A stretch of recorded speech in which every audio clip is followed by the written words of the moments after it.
ನಾನು ನಾನು ಕೇಳ್ಪಟ್ಟಿದ್ದೇನೆ ಕೆಲವು ಕಡೆಗಳಲ್ಲಿ BPL ಕಾರ್ಡನ್ನೆಲ್ಲನೂ ಕೂಡ ಕ್ಯಾನ್ಸಲ್ ಮಾಡ್ತಾ ಇದ್ದಾರೆ ಅಂತೇಳಿ. ಬಟ್ ಇದು ಒಂದು ತಪ್ಪು ಹೆಜ್ಜೆ ಸರ್ಕಾರ ಇಡ್ತಾ ಇದೆ.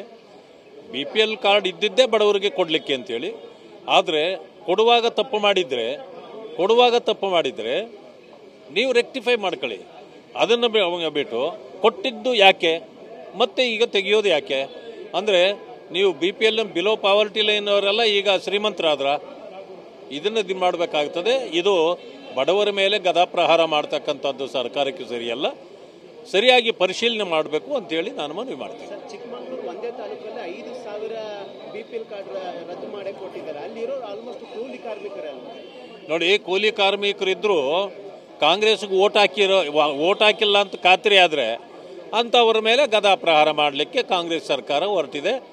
ಇದು ತಪ್ಪು.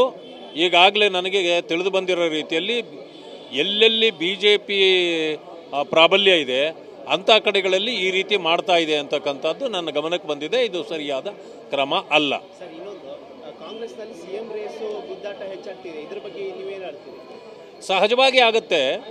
ಈಗಾಗಲೇ ಮುಖ್ಯಮಂತ್ರಿಗಳು ಸಿದ್ದರಾಮಯ್ಯನವರು ಕೋರ್ಟ್ನಲ್ಲಿ ಕಟಕಟಿಯಲ್ಲಿ ನಿಂತಿರೋದ್ರಿಂದ ಪ್ರತಿಯೊಬ್ಬರು ಅವ್ರು ಯಾವಾಗ ಬೀಳ್ತಾರೆ ನಾವು ಯಾವಾಗ ಅಲ್ಲಿಗೆ ಹೋಗ್ತೀವಿ ಅನ್ನೋದೇ ಅವರ ಅಭಿಲಾಷೆ. ಆ ಕಾರಣದಿಂದ ಎಲ್ಲರೂ ಕೂಡ ಸಪೋರ್ಟ್ ಮಾಡೋ ರೀತಿಯಲ್ಲೇ ತಮ್ಮ ಇದನ್ನು ಏನೋ ಯಾವಾಗ ನಾವು ಜಾಗ ಹಿಡಿಬೇಕು ಅನ್ನೋದನ್ನು ಕೂಡ ಅವರೇನು ಮಾಡ್ತಿದ್ದಾರೆ. ಇನ್ನೊಂದು CT ರವಿ ಅವರು ದೀಪಾವಳಿಗೆ ಸರ್ಕಾರ ಬಿದ್ದೋಗುತ್ತೆ ಅನ್ನೋ ಮಾತು ಹೇಳಿದ್ದಾರೆ. ಯಾಕೆ ಹೀಗಂದ್ರೆ? ಅಲ್ಲ, ಅವ್ರಿಗೇನು ಮಾಹಿತಿ ಇದೆಯೋ ನನಗೆ ಗೊತ್ತಿಲ್ಲ. ಬಟ್ ಅವರ ಹೇಳಿಕೆ ಬಗ್ಗೆ ನಾನು ಮಾತಾಡೋದು ಬೇಕಾಗಿಲ್ಲ. ಆದರೆ ಈ ಸರ್ಕಾರ ಹೋಗ್ತು ಅನ್ನೋದು ಅವರು ಹೇಳಿದಾರಲ್ಲ, ಅದು ಸತ್ಯ ಆಗತ್ತೆ. ಯಾವಾಗಂತ ಡೇಟ್ ಫಿಕ್ಸ್ ಮಾಡೋಕ್ಕಾಗಲ್ವಲ್ಲ. ಓಕೆ.